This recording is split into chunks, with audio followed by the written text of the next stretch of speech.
नमस्कार दोस्तों, मैं श्याम वर्मा। हमारे कानून की पाठशाला में आप लोगों का हार्दिक स्वागत है। मैंने पिछले वीडियोज़ में भारतीय संविधान के भाग 3 जो मौलिक अधिकार से संबंधित प्रावधान है उसके बारे में विस्तार से चर्चा की थी कई वीडियोज़ में। आज मैं बताना चाहूँगा कि अनुच्छेद 36 लगायत 51 जो भारतीय संविधान के भाग 4 में है और जिसे हम कहते हैं कि राज्य के नीति निर्देशक तत्व हैं, यानी जो कि राज्य के कानून बनाने, उनकी पॉलिसी निर्धारित करने में एक मार्गदर्शक सिद्धांत के रूप में काम करते हैं और उनके बारे में चर्चा करते हैं। भारतीय संविधान के भाग 3 जो मौलिक अधिकार है और भाग 4 जो राज्य के नीति निर्देशक तत्व यानी direct principle of state policy है, इनको ये भी कहा जाता है कि ये संविधान की आत्मा और चेतना है।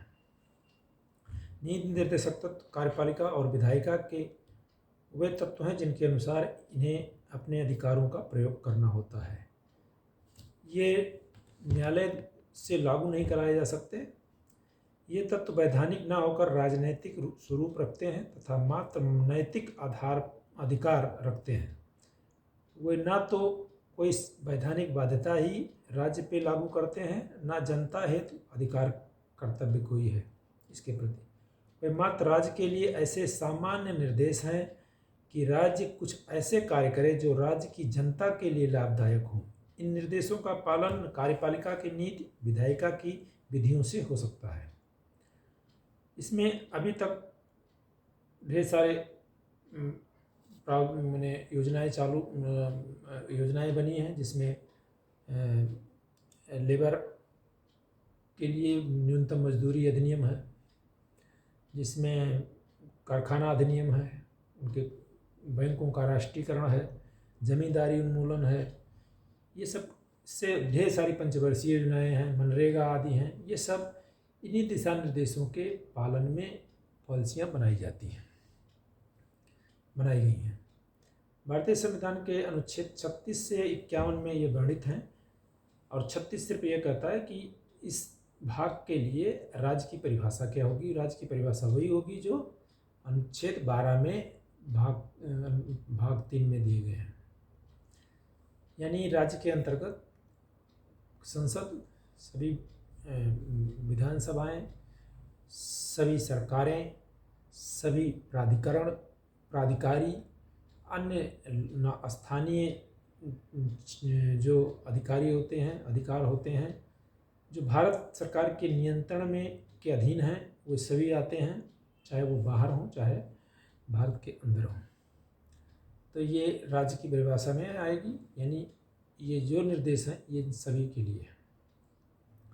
पहला निर्देश है कि राज्य ऐसे सामाजिक व्यवस्था करे जिसमें सामाजिक, आर्थिक, राजनैतिक, न्याय, राष्ट्रीय जीवन की सभी संस्थाओं का अनुप्रमाणित करे तथा यह भरसक प्रभावी रूप में स्थापना और संरक्षण करके लोक कल्याण की अभिवृद्धि का प्रयास करेगा। यानी लोक कल्याण की अभिवृद्धि बढ़ाने का प्रयास करेगा। आय की असमानताओं को कम करने का प्रयास करेगा।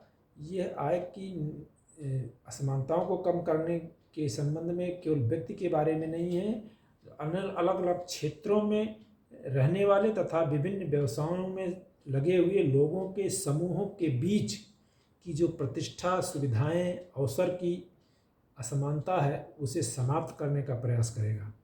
राज्य द्वारा अनुकरणीय कुछ महत्वपूर्ण नीति तत्व इस प्रकार हैं।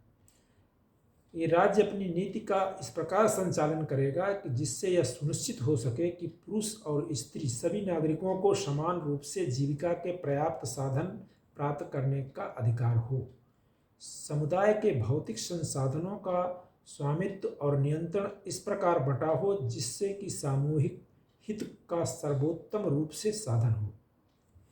आर्थिक व्यवस्था इस प्रकार चले जिससे धन और उत्पादन साधनों का सर्वसाधारण के लिए अहितकारी संकेंद्रण ना हो, यानी कंसंट्रेशन एक जगह नहीं हो। पुरुषों और स्त्रियों दोनों का समान कार्य के लिए समान वेतन हो। पुरुषों और स्त्री कर्मकारों के स्वास्थ्य और शक्ति का तथा बालकों को सुकुमार अवस्था का दुरुपयोग न हो। आर्थिक आवश्यकता से विशेष विवश होकर नागरिकों को ऐसे रोजगारों में न जाना पड़े जो उनकी आयु शक्ति के अनुकूल ना हो, यानी खतरनाक जो उनके सेहत या स्वास्थ्य के लिए नुकसानदेह हैं, ऐसे रोजगार में ना जाना पड़े, ऐसी व्यवस्था करेगा।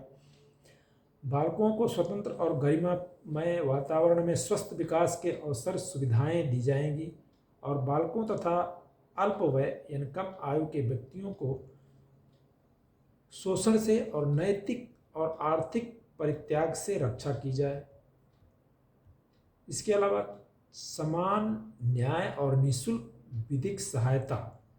राज्य के बारे में यह है कि राज्य यह सुनिश्चित करेगा कि विधिक तंत्र इस प्रकार काम करे कि समान अवसर के आधार पर न्याय सुलभ हो और विशिष्ट रूप से यह सुनिश्चित करने के लिए कि आर्थिक और किसी अन्य अयोग्यता के कारण कोई नागरिक न्याय प्राप्त करने के अवसर से वंचित न रह जाए, उपयुक्त विधान यानी विधि या स्कीम या किसी अन्य तरीके से निःशुल्क विधिक सहायता की व्यवस्था करेगा, जिसके अंतर्गत नेशनल लेवल पर, राज्य लेवल पर, डिस्ट्रिक्ट और तहसील लेवल पर सभी जगह विधिक सहायता अधिकरण व प्राधिकारी नियुक्त किए गए हैं, स्थापित किए गए हैं। नेशनल लेवल पर है सुप्रीम कोर्ट में, स्टेट लेवल पर सभी हाई कोर्ट्स में है, डिस्ट्रिक्ट लेवल पर सभी डिस्ट्रिक्ट कोर्ट्स और तालुका लेवल पर सभी तालुका कोर्ट में विधिक सहायता प्राधिकरण है, जिसमें निःशुल्क सहायता जो जिनकी आमदनी कम है, कुछ विशिष्ट लोगों को जो किसी कारण से अपने पक्ष नहीं रख सकते, उनके पास आर्थिक कमी है, उनको विधिक सहायता निःशुल्क प्रदान की जाती है। अनुच्छेद 1140 में है ग्राम पंचायतों का गठन किया जाएगा, जो कि हो चुका है पहले से 73वें संशोधन के द्वारा। कुछ दशाओं में काम और शिक्षा तथा लोक सहायता पाने का अधिकार। राज्य अपनी आर्थिक सामर्थ्य और विकास की सीमा के भीतर काम करने की, शिक्षा पाने के तथा बेकारी, बुढ़ापा और निःशक्तता तथा अन्य अनहर्य अभाव की दशाओं में लोक सहायता पाने के अधिकार को प्राप्त कराने का प्रभावी प्रबंध राज्य करेगी। इसके अलावा काम का न्यायसंगत और मानव उचित दशाओं का तथा प्रसूति सहायता का प्रबंध करने का निर्देश भी राज्य को है। साथ साथ कर्मकारों के लिए निर्वाह, मजदूरी आदि की व्यवस्था करने का अधिकार है, जिसमें राज्य का दायित्व है कि उपयुक्त विधान व आर्थिक संगठन द्वारा किसी अन्य रीति से कृषि के, उद्योग के अन्य प्रकार के सभी कर्मकारों को, जो कृषि में काम करते हैं, उद्योग में काम करते हैं, अन्य जो कर्मकार हैं, उनके निर्वाह, मजदूरी और शिष्ट जीवन स्तर तथा अवकाश का संपूर्ण उपभोग सुनिश्चित करने वाली काम की दशाएं, सामाजिक और सांस्कृतिक अवसर प्राप्त कराने का प्रयास राज्य करेगा। साथ ही राज्य ग्रामों में कुटीर उद्योगों को व्यक्तिगत या सरकारी आधार पर बढ़ाने का प्रयास करेगा। उद्योगों के प्रबंधन में कर्मकारों का भाग लेने का व्यवस्था सरकार करेगी, राज्य करेगी, ये भी उल्लेख है। राज्य किसी उद्योग में लगे हुए उपक्रमों, स्थापनाओं, अन्य संगठनों के प्रबंधन में कर्मकारों का भाग लेना सुनिश्चित करने के लिए उपयुक्त विधि द्वारा या किसी अन्य रीति से कदम उठाएगा। राज्य कोऑपरेटिव सोसाइटीज़ के स्वैच्छिक निर्माण, स्वायत्त कार्यशीलता, लोकतांत्रिक नियंत्रण और व्यावसायिक प्रबंधन के लिए प्रयास करेगा।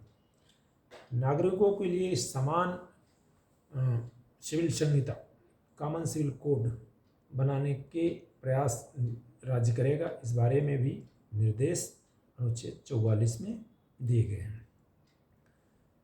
राज्य इस प्रकार के प्रारंभ से 10 वर्ष के भीतर, राज्य इस संविधान के प्रारंभ से 10 वर्ष के भीतर सभी बालकों को 14 वर्ष की आयु पूरी करने तक निःशुल्क और अनिवार्य शिक्षा देने के लिए उपबंध करने का प्रयास करेगा। 6 वर्ष से 14 वर्ष के बीच के बच्चों को निःशुल्क और अनिवार्य शिक्षा देने का प्रबंध राज्य करेगा। ऐसा प्रयास कायम करेगा राज्य की, जिससे 6 वर्ष से ऊपर के और 14 वर्ष तक के बच्चों को निःशुल्क सहायता उपलब्ध, निःशुल्क शिक्षा और अनिवार्य शिक्षा उपलब्ध कराई जा सके। अनुसूचित जाति जनजातियों तथा अन्य दुर्बल वर्गों के शिक्षा और अर्थ संबंधी हितों की अभिवृद्धि करने का भी राज्य प्रयास करेगा। ये भी अनुच्छेद 46 में है। इसके अलावा पोषाहार स्तर और जीवन स्तर को ऊंचा करने तथा लोक स्वास्थ्य का सुधार करने का राज्य का कर्तव्य है। ये भी निर्देश है। कृषि और पशुपालन का संगठन, राज्य कृषि और पशुपालन को आधुनिक और वैज्ञानिक प्रणालियों से संगठित करने का प्रयास करेगा। इसके अलावा गायों, बछड़ों व अन्य दुधारू और वाहक पशुओं की नस्लों के परिरक्षण और सुधार के लिए उनके वध का प्रतिषेध करने के लिए कदम उठाएगा। पर्यावरण का संरक्षण तथा संवर्धन तथा वन्य जीवों की रक्षा करने का प्रयास करेगा। राज्य के लिए भी निर्देश हैं कि राष्ट्रीय महत्व के स्मारकों, स्थानों और वस्तुओं का संरक्षण करेगा। कार्यपालिका से न्यायपालिका के पृथक्करण यानी सेपरेशन ऑफ पावर एक तरह से है। जुडिशियल और एग्जीक्यूटिव पावर को सेपरेट करने का निर्देश अनुच्छेद 50 में है, जो काफ़ी पहले हो चुका है। अंतर्राष्ट्रीय शांति और सुरक्षा की अभिवृद्धि राज्य करेगा। ये भी अनुच्छेद 51 में बताया गया। इस प्रकार राज्य के नीति निर्देशक तत्व यानी जो पॉलिसी बनाएगी सरकार, उसमें ये जो निर्देश दिए गए हैं उसको ध्यान में रखा जाएगा और उसका पालन किया जाएगा, ऐसा इसमें निर्देश दिए गए हैं।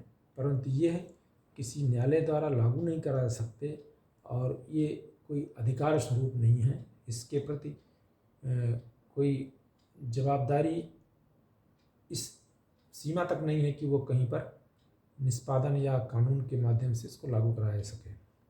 फिर भी इसके पालन करने के लिए राज्य अपने जब भी कानून और नीतियां बनाती हैं तो उस पर उसको विचार में रखती हैं और इसके दिशा निर्देशों का पालन करती हैं, जिससे कि एक लोक कल्याणकारी व्यवस्था, लोक कल्याणकारी राज्य की स्थापना हो सके।